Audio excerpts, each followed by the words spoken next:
Gaya hidup sehat telah bergeser dari sekedar tren musiman menjadi investasi proaktif. Wellness bukan lagi sekedar pilihan gaya hidup, dan ini adalah kekuatan ekonomi yang mengubah landscape keuangan global. Gerakan global yang menempatkan kesehatan, kebugaran, dan kualitas hidup sebagai bagian penting dari kebutuhan kita.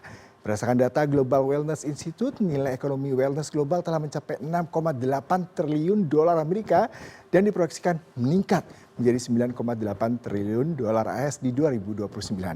Nah, untuk mengelaborasi hal ini telah hadir di studio CNN Indonesia, Francisca Angelina, co-founder dan CMO Kalon Anugrah Persada. Selamat pagi, Ibu Pagi, Angel. Pak. Masih sekali Bu, sepertinya untuk Terima menjadi seorang kasih CEO, jadi saya panggil banyak. Angel saja hari ini. Oke, baik, Pak. Angel, ini kalau bicara mengenai Kalon ya menarik ya, karena bisnis wellness ini sesuatu yang baru tapi menjanjikan. Nah, seperti apa sebenarnya Betul. mungkin background terbentuknya Kalon dulu sebelum saya bertanya ke yang lain. Oke, mungkin aku kasih secara brief short summary aja Iya. ya.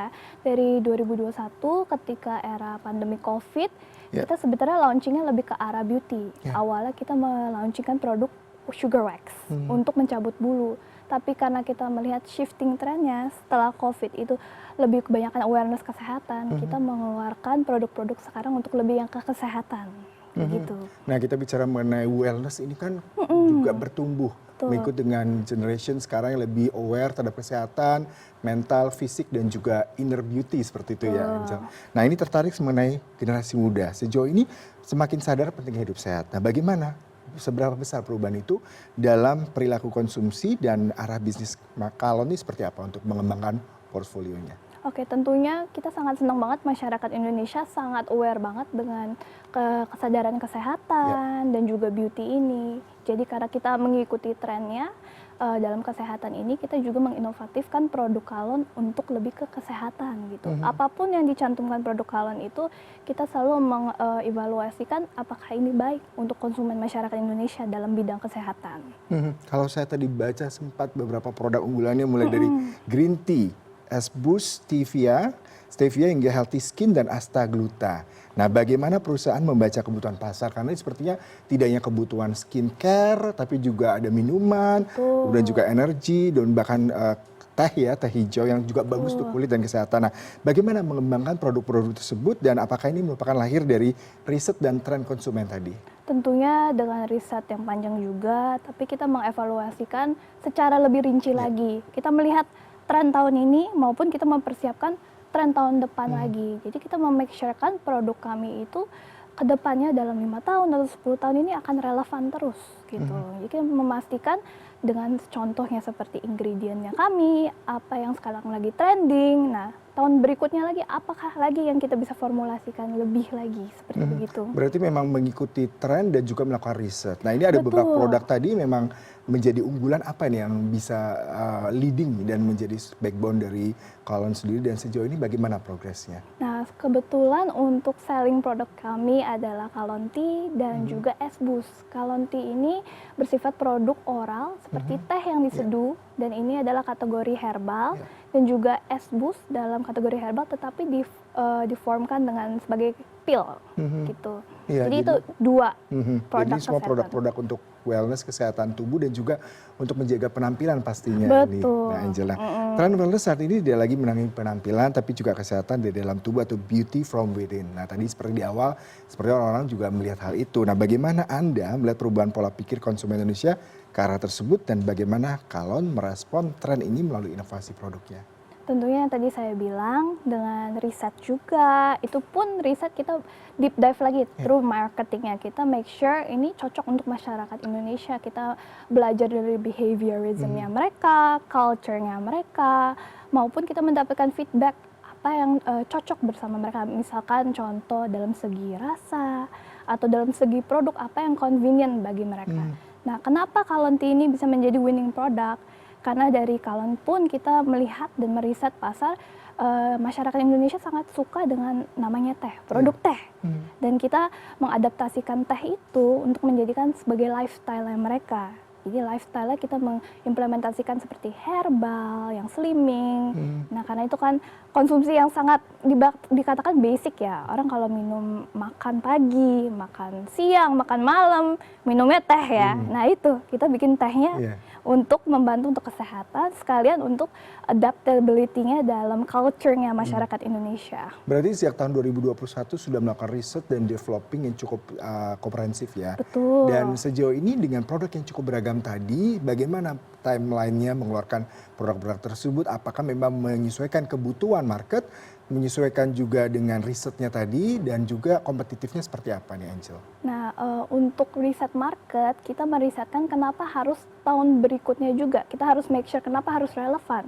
Karena kita harus melewati sampling-sampling produk dan juga melewati untuk sertifikasi BPOM dan halal, itu membutuhkan waktu yang lama. Kisaran seperti 6 bulan sampai 1 tahun atau 1,5 tahun. Nah, kita harus make sure kalau untuk ke tahun depannya, apakah produk itu akan tetap viral gitu, akan tetap trending gitu. Jadi kita make sure-nya dalam tahun ini kita harus think in advance begitu. Apa yang kalian bisa kontribusikan produk yang trending untuk tahun berikutnya lagi. Ya, saya tertarik bicara mengenai industri wellness. Ini kan kompetitornya sangat ketat sekali ya. Betul. Produk impor maupun lokal yang berbasis ingredients natural kita yang menjadi salah satu strength point dari sejumlah industri yang serupa. Nah, bagaimana ini kalau melakukan strategi bisnis untuk berkompetisi, kemudian juga tadi bisnis plan yang terus bertumbuh meskipun dari 2021 tapi Anda cukup bisa masif ya bertumbuh. Bagaimana nih strategi yang menarik mungkin bisa di-share? Mungkin touch-nya tuh berbeda. Kenapa? Kita kan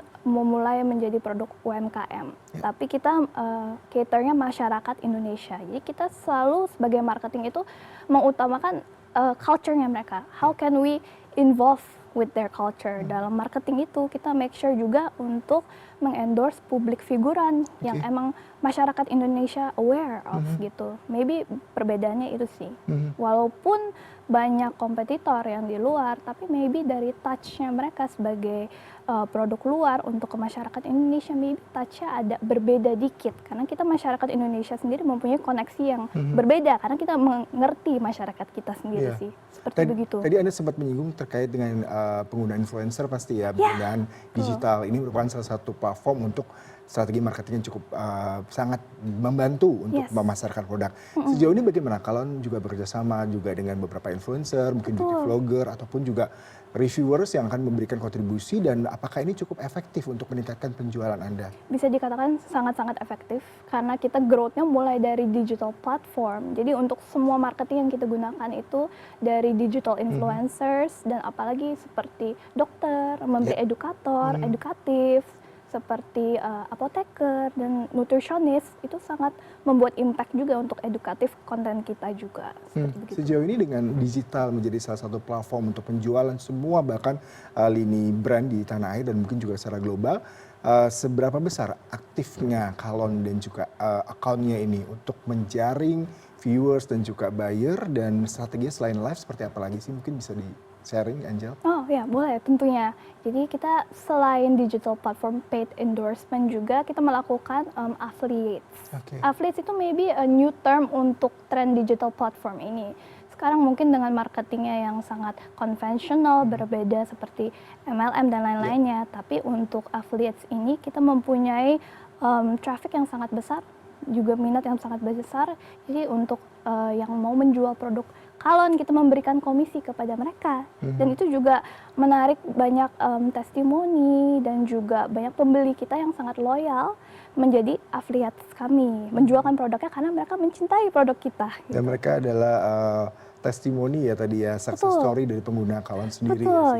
Mungkin masyarakat viewers juga akan lebih mendapatkan attachment ya, engagement dari cerita-cerita mereka. Nah, ini tertarik dengan industri yang preferensinya kebutuhan pasar terus berubah. Tadi ada juga melakukan research, kemudian melakukan analisa dan melihat bagaimana kebutuhan itu bahkan a year before atau few years before launching the product itself. Nah, bagaimana tantangan ini supaya Anda terus berinovasi, kemudian untuk menjaga kualitas dan membangun kepercayaan masyarakat di tengah persaingan yang semakin ketat ini, Angel? Iya, tentunya kalau inovasi kita melakukan countless of research, countless of samplings. Tapi yang ditentukan ini kita harus membaca pasar dengan cepat juga. Adaptability itu sangat penting juga. Jadi ketika trennya itu berada, kita dengan cepatnya juga harus mengadapt untuk mendevelop produknya supaya kita tidak terbelakangi oleh trennya. Dan up to date juga dalam digital marketing maupun concepting, seperti kita marketnya ke arah target audiensnya yang kemana. Dan juga again yang aku bilang lagi seperti masyarakat Indonesia in touch with them. Jadi kita relate banget sama mereka, itu sih. Sebagai pelaku ataupun penggerak di bidang wellness, Anda melihat industri ini bertumbuh. Tadi saya bacakan di awal sebelum kita berbincang, pertumbuhan cukup besar secara global dan triliunan angka yang bisa didapatkan dari industri ini. Bagaimana Anda melihat kontribusi industri wellness ini terhadap pertumbuhan ekonomi UMKM di dalam negeri dan juga opportunity ke depannya seperti apa? Definitely health itu sudah sangat besar, sudah established dari dulunya, tetapi tetap ada room to growth-nya lagi. Dan ini sangat baik juga untuk kabar baik untuk Indonesia, karena masyarakat Indonesia mengarah yang ke lebih sehat, dampaknya lebih positif, dan itu sangat baik. Jadi menurut saya sih dalam kategori health, apapun kategori produk health yang dijualkan, tangible, intangible goods, ini akan membuat impact dampak kepada ekonomi di Indonesia.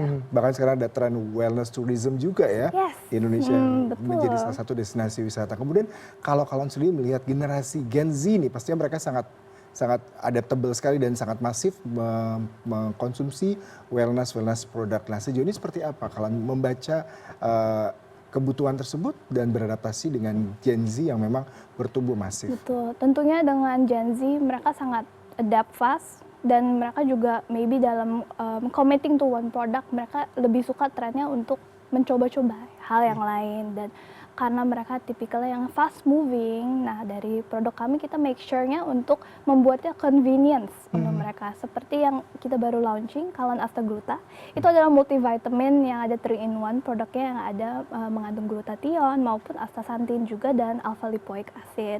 Nah dari situ kenapa kita mengembangkan produknya juga, karena banyak masyarakat Indonesia ingin mencerahkan dan at the same time menjaga daya tahan tubuh. Nah dari situ kenapa kita membuat produknya itu membantu juga, karena dengan Gen Z yang maunya serba cepat, nah cukup dalam satu minum vitamin satu aja semuanya dapat semua kandungannya. Betul. Dan ada untuk kesehatan, untuk juga beauty skin, dan juga untuk immunity juga pastinya. Nah, terakhir nih kita bicara mengenai ke depan. Apa visi dari kalian dalam 5 tahun hingga 10 tahun mendatang?